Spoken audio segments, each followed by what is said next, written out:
तो कल मैं ऐसे ही बैठे-बैठे यूट्यूब पर रैंडमली स्क्रॉल कर रहा था जब मेरी नज़र पड़ी इस वीडियो पर एंड आउट ऑफ क्यूरियोसिटी मैंने इस वीडियो पर क्लिक कर दिया। Wait, let me play some part of this video for you. On the internet, there's a single unwritten rule. Don't fuck with K-pop fans. K-pop is a word that's like Voldemort in Harry Potter's Sorcerer's Stone. You just don't say it. You're not allowed to say it. Even if it's something positive, it's fucking forbidden, and you will get absolutely virtually bitch slapped, as they call it. The K-pop community, for those that don't know, are a community of people that literally worship anything Korean pop related, and they make it their entire life. इस video को देखने के बाद मैं इस video से बिल्कुल सहमत था एंड आई वाज लाइक या के-पॉप के फैन होते हैं toxic, but then I realise that जो चीज़ इस बंदे ने के-पॉप के बारे में बोली है, आई थिंक ये चीज़ आजकल हर जगह एप्लीकेबल है। Be it some random guy on YouTube जिसके फैंस हैं जो उसको पागलों की तरह सारे दिन फॉलो करते रहते हैं, B it any political leader और या फिर कोई और इन्फ्लुएंशियल इंसान या फिर कोई और आइडियोलॉजी जिसके बहुत सारे फॉलोअर्स हैं।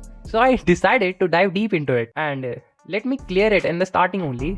देखो, मुझे इस चीज़ से कोई फ़र्क नहीं पड़ता है कि तुम किस इंसान को फॉलो करते हो या फिर किसी भी आइडियोलॉजी या किसी भी चीज़ को फॉलो करते हो। तो देखो, प्रॉब्लम तब स्टार्ट होती है जब तुम जिसे फॉलो करते हो, either it be a religion or it be a political party or it be a person, जब ना तुम उसकी सब बातों को ब्लाइंडली फॉलो करने लग जाते हो without any logical reasoning, and ये चीज़ तुम्हें बनाती है उसका ब्लाइंड फॉलोअर या फिर बोल सकते हैं आसान भाषा में हिंदी में अंधभक्त। और देखो, अंधभक्त ना सिर्फ ना राइट विंग लोग ही नहीं होते हैं, ये जरूरी नहीं है कि राइट विंग लोग ही अंधभक्त हों, क्योंकि कभी कभी जो लोग खुद को लिबरल बुलाते हैं एक्चुअली वो भी कहीं कहीं पे बहुत ज़्यादा अंधभक्त बन जाते हैं एंड अपने फेवरेट क्रिएटर्स को लाइक अंधों की तरह फॉलो करने लग जाते हैं, वो कुछ भी बोलते हैं जब। And that's the problem. इसका एग्जांपल तुम बहुत सी जगहों पर देख सकते हो, जैसे रिलीजन, कल्ट्स, पॉलिटिकल पार्टीज, अनभक्त, के-पॉप फैंस, एंटी-डेट की unemployed audience and what not. But क्यों लोग किसी भी इंसान या चीज़ पर इतना भरोसा करते हैं कि वो उसको ब्लाइंडली फॉलो करने लग जाते हैं? बहुत से लोग बोलेंगे कि it's just unemployed Janata of our country and यही शायद इकलौता फैक्टर जिम्मेदार है इस सब चीज़ के पीछे। बट या ये फैक्टर भी है, but it's more than that. और ये सिर्फ हमारी कंट्री की कोई दिक्कत नहीं है, ये एक्चुअली हर देश की एक दिक्कत है। इसको समझने के लिए जो सबसे एक अच्छा एग्जाम्पल मुझे मिला वो था सोशल आइडेंटिटी थियरी का, जिसको हेनरी ताजफेल एंड जॉन टर्नर ने 1970s में डेवलप किया था। तो देखो, हम इंसान ना एक सोशल क्रिएचर रहे हैं स्टार्टिंग से, और हमें ग्रुप्स में रहना बहुत पसंद है and people naturally categorize themselves and others into social groups based on characteristics such as race, ethnicity, gender, nationality, religion, occupation और other shared attributes। और देखो, जब ना एक इंसान ना अपने आप को किसी ग्रुप में कैटेगराइज कर लेता है, उसके बाद वो उस ग्रुप की हर चीज़ को अपने ऊपर लेने लग जाता है, जैसे कि उस ग्रुप में फॉलो होने वाले रूल्स, उस ग्रुप के कैरेक्टरिस्टिक्स, उस ग्रुप की वैल्यूज, उस ग्रुप के नॉर्म्स और अलग अलग चीज़ें वो अपने आप पे लेने लग जाता है और उस ग्रुप की आइडेंटिटी को अपनी आइडेंटिटी बना लेता है। And this identification can lead to a sense of belonging and self esteem based on the group status. और जब एक बार लोग अपने आप को एक ग्रुप का पार्ट बना लेते हैं, उसके बाद वो अपने ग्रुप को दूसरे ग्रुप से कंपेयर करके देखते रहते हैं और इसकी वजह से उनके अंदर एक फेवरेटिज्म का भाव उत्पन्न हो जाता है जिसके थ्रू वो अपने ग्रुप को ज़्यादा पॉजिटिवली देखते हैं दूसरे ग्रुप से। लाइक तुम देख सकते हो, लाइक हम इंडिया वाले हैं तो हम दूसरी कंट्रीज़ को सोचते हैं कि नहीं हमारी कंट्री बढ़िया है एंड ऑल दैट। ये अच्छा एग्जाम्पल रहेगा इसके लिए। और या फिर तुम लाइक क्रिकेट का मैच देख रहे हो तो तुम इंडिया को सपोर्ट करते हो, तो तुम कहो कि हाँ इंडिया की टीम सबसे बढ़िया है and it's just a good example of this. और जब तुम ये कर रहे हो तो ना तब ना तुम देखो, people tend to show more favouritism and bias towards their own group and even discriminate against member of other groups.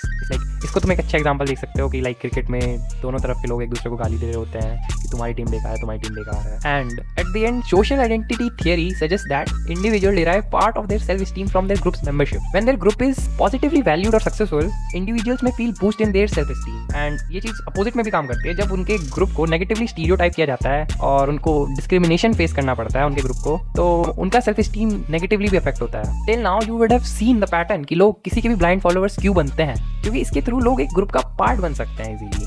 अब मान लो मैं एक अंधभक्त बन चुका हूँ, तो मेरी भी तो खुद की सोच होगी ना, why don't I cross question with the group that I am the part of. So it is because of this thing called cognitive dissonance. अगर तुम्हें इसकी एक अच्छी डेफिनेशन चाहिए तो इसकी अच्छी डेफिनेशन रहेगी, when individual invest time, effort or emotions into a particular belief system or figure, they may experience a cognitive resonance if confronted with contradictory information. This discomfort can lead them to resist the change in their belief और questioning their chosen path। और अगर मैं तुम्हें आसान भाषा में बोलूँ तो मान लो, अगर तुमने किसी चीज़ के पीछे बहुत सारा टाइम, मनी या फिर कुछ भी अपना खुद का कुछ इन्वेस्ट किया है किसी भी चीज़ के ऊपर, either it be a religion और कोई इंसान पर्टिकुलर, तो जब तुम्हें कोई और इंसान आके बताए, मान लो तुमने बहुत समय तक स्कूलिंग को एक वो माना है, मान लो तुमने 12वीं तक पढ़ाई करी है एंड तुमने बहुत जी जान की मेहनत लगाई है and suddenly someone comes and says कि भाई देख, स्कूल का तेरा किसी काम नहीं आना कहीं पे भी, तो तुम एकदम कहने लग जाओगे ना कि क्या बोल रहा है, पागल वाली बातें बोल रहा है। चाहे वो इंसान तुम्हें कितने भी एग्जाम्पल दे दे, कुछ भी दे दे, तुम अपने आप को रेजिस्ट करोगे उसकी बात सुनने से और तुम ना खुद के लिए ही एक बैरियर बन जाओगे। तुम खुद को ही सही गलत कुछ भी चीज़ लेने से रोकोगे। आई एम नॉट सेइंग कि स्कूलिंग सिस्टम बेकार है कुछ भी, आई am just giving an example. इसके और भी बहुत सारे एग्जाम्पल हो सकते हैं, जैसे कि फर्स्टली जैसे हमने बात करी कि पॉप के बारे में, जैसे जब भी तुम उनके बारे में कुछ भी बोलते हो तो उनकी ऑडियंस आ जाती है उन्हें डिफेंड करने और ट्रैश टॉक करने। और जब तुम किसी भी रिलीजन में कोई भी प्रॉब्लमेटिक चीज़ को पॉइंट आउट करते हो तो लोग तुम्हें सुनना ही नहीं चाहते हैं, चाहे तुम कितना भी लॉजिकल बातें उनसे कर लो। And this is even more problematic जब अगर कोई रूलिंग पार्टी है और तुम उनसे क्वेश्चन ही नहीं करना चाहते हो, और जो लोग कर रहे हैं तुम उन्हें एंटी नेशनल बुला रहे हो। Look, I am again not against any party here or something, I am just supporting the cross questioning thing here. अब तुम बोल सकते हो कि भाई क्या ही फर्क पड़ता है कि ये लोग किसी के भी अनभक्त बने, कुछ भी करें। तो भाई देखो, ये चीज़ ना एक हद तक फिर भी समझ आती है, but sometimes this things gets that big कि people are even ready to die or kill someone for their believes. And हमें लोगों को जागरूक बनाने की बहुत ज़रूरत है। एज हिस्ट्री में ऐसे बहुत से केसेस हुए हैं जिनमें लोगों ने एक इंसान को बिल्कुल ही ब्लाइंडली फॉलो करा है and it's been proven totally disastrous. अब हिटलर का एग्जांपल देख लो, कैसे उसने लोगों को मैनिपुलेट कर दिया था कि लोग उसे ब्लाइंडली फॉलो करने लग गए थे। But there are even more examples of people who have manipulated the masses to follow them blindly, जैसे Charles Manson, David कोरेश,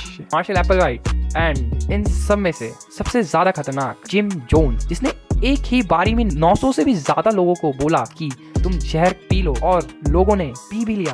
and literally 900 लोगों ने लिटरली एक साथ मास सुसाइड कर लिया, जिसमें 200 से ज्यादा बच्चे भी शामिल थे। सो यू कांट से कि इससे सोसाइटी पे ज्यादा बड़ा क्या ही इम्पैक्ट पड़ सकता है। एंड स्पेशली रिलीजन एक ऐसी चीज है जिसके थ्रू लोगों को मैनिपुलेट करना बहुत आसान है, क्योंकि ऊपर वाले सारे एग्जांपल किसी न किसी कल्ट के थे, उन्होंने अपना खुद का एक रिलीजन निकाला था। एंड इसी वजह से वो लोगों को ऐसे मैनिपुलेट करने में कामयाब भी रहे कि लोग अपनी खुद की जान लेने को भी तैयार हो गए। And even Karl Marx has his takes on religion. He referred to religion as the opium of the people. He saw religion as a social institution that could be used to control and pacify the working class. And again, यहाँ पे तुम working class से हमारे देश की unemployed जनता को भी compare कर सकते हो। You can see the pattern here. Look, I'm again not targeting any political party. मुझे किसी भी political party की ideology से कोई फर्क नहीं पड़ता, but I believe people should know and people should be aware that how they are getting manipulated on the name of religion. And at the end, I just want to say that it's important to note that blindly following to a leader or an ideology can lead to dangerous and harmful outcomes. Critical thinking, independent inquiry, and a healthy skepticism are crucial for individuals and societies to avoid being misled by charismatic but destructive figures like many of the examples mentioned before, like Adolf Hitler, Jim Jones, who resulted in significant suffering and loss of life due to the blind following of leaders.